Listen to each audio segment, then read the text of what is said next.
Hey everybody, this is George from the Miller School of Music. I'm doing lesson 3 or episode 3 of the how-to video on Stairway to Heaven. So we're working on the third part of the intro section. Alright, and today I'm going to talk a little bit more about the form, kind of the order of parts. So let's get started. Alright, so let's try to name some of these parts. I know it's not like as clear as like a verse, bridge, chorus kind of section. So we'll just call these A, B, C, that kind of idea. So this first section with contrary motion, we're going to call that the A section. All right, and then when this next section, when we play the C chord, approach the C chord, it goes into that, we're going to call that the B. All right, so basically the song starts off with the A section, right? We play that through, then we go into the B section, play that through, then we go back into the A section, and this is where the vocals come in. All right, so this is where the verse is going to start.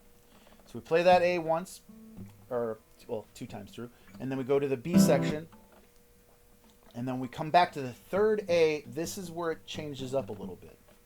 All right, so if we look at these parts, basically this third A is going to start out normal, just like the same as before.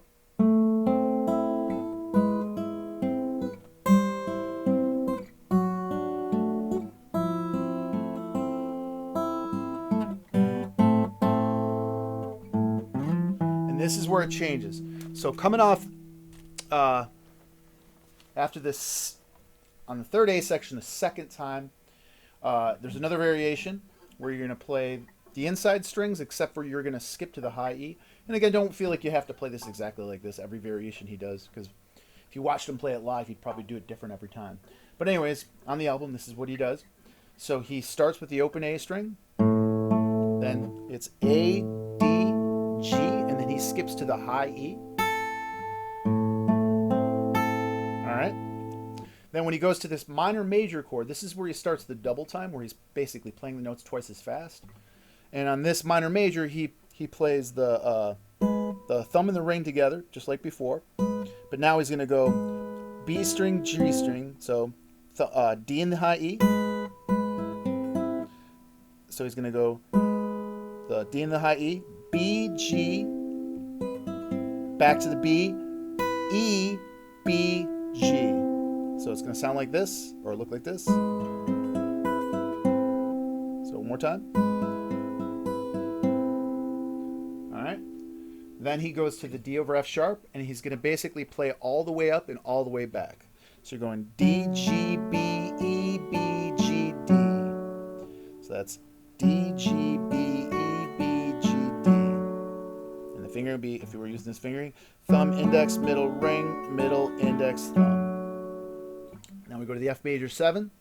Same thing. We're going up. This is where it changes just slightly. So you're going to go D, G, B, E, B, G, little pause in there, and then all the way up and back again. D, G, B, E, B, G, D. So it's going to sound like this. And then you can do the same lick from before. All right. This is where it connects to the third section. So you're connecting the next section using this G chord. So you're playing a G over B. So basically it's a G chord, but the lowest note is going to be your second fret on the A string. This is a... So you don't need that low E string. And then you're going to have a third fret on the B string. So you're only strumming the 4 inside strings, the A, D, G, B string. So basically play this. And that's what connects us into this next section. So this next section, we lead off with A minor 7. So you're going to play 2nd fret on the D string, open G, 1st fret on the B string, and 3rd fret on the high E string. So I'm going to use my 2nd finger on the 2nd fret, index on the 1st fret of the B, and my pinky on the high E. Now this, we actually get a little more intricate with our right hand strum pattern. So this is going to be down, down, up, down, down. All right? And then we're lifting our pinky up, doing another downstroke. All right? And then the next chord, you're going to play your 3rd finger on the D, the 3rd fret of the B string. So G6, G6. All right? So we're going 1 and 2, or yeah, 1 and 2, 3 and 4 and 1, and then we're going to end up on the D chord. All right, so this is 1. So if I say the right hand strum pattern, down, down, up, down, down, down, down, down, down, down, up, down, down. And then the last 2 strums, he actually plays just the open strings. Sounds kind of strange if you just stop and play it, but in the mix of the whole phrase, it makes a lot of sense. So it's basically, and I'll say the rhythms this time. So it's 1 and then 2 and 3 and 4 and 1 and 2 and 3 and a 4 and a. So you're playing those open strings. So and a 1 and a 2 and. Now the next time you're going to go 1 and a. So we'll call this the. So if we think of this as a 1st and 2nd ending, so that would be the 1st ending, and then the 2nd ending is going to be 1 and a 2 and 3 and 4, and then you're going to come to this this E minor triad voicing where you're playing the 9th fret on the G string, the 8th fret on the B string, and the 7th fret on the high E. So that's an E minor, and then you're playing a D major, which is going to be the 7th fret on the G, 7th fret on the B, 5th fret on the high E. And then down a whole step to a C major where you're playing the 5th fret on the G, 5th fret on the B, 3rd fret on the high E, and then back to the D chord. Again, 7, 7, 5. And you're playing these on the offbeats. So now if I was counting this, this would be, I'm just going to do the 2nd ending, which is 1 and 2 and 1 and 2 and 3 and 4 and 1 and 2 and 3 and 4. And he actually throws a little open string on the and again, I wouldn't worry too much about those, but it's like and 1 and 2. So now this time I'll do 1st and 2nd ending, and I'll count it. So this is 1 and a 2 and 3 and 4 and 1 and 2 and 3 and a 4 and a 1 and a 2 and 3 and 4 and 1 and 2 and 3 and 4. All right. Now, if I was doing the strum patterns, and again, you know, if you strum this different than this strum pattern, it's probably going to sound fine.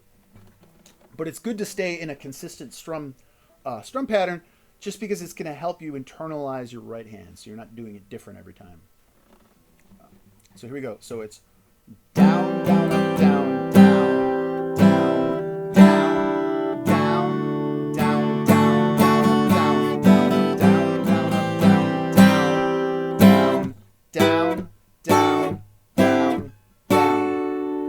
Now by using this strum pattern ensures that you're basically down picking on your ones and ands and up picking on your E's and U's, which definitely helps you lock into the timing and keep your timing consistent as possible. All right, so let me try. I'll play through this part one more time. So we got. Actually, I'll take it from the.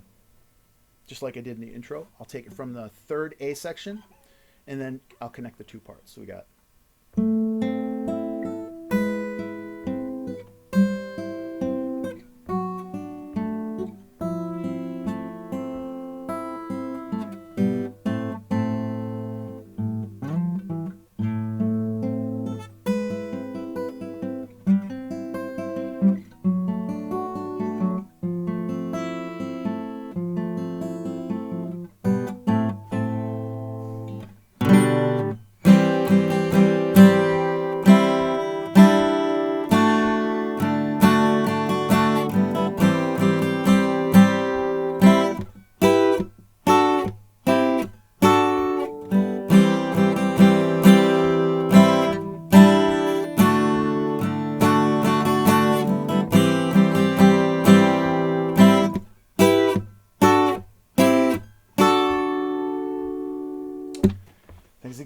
So this concludes the lesson for today.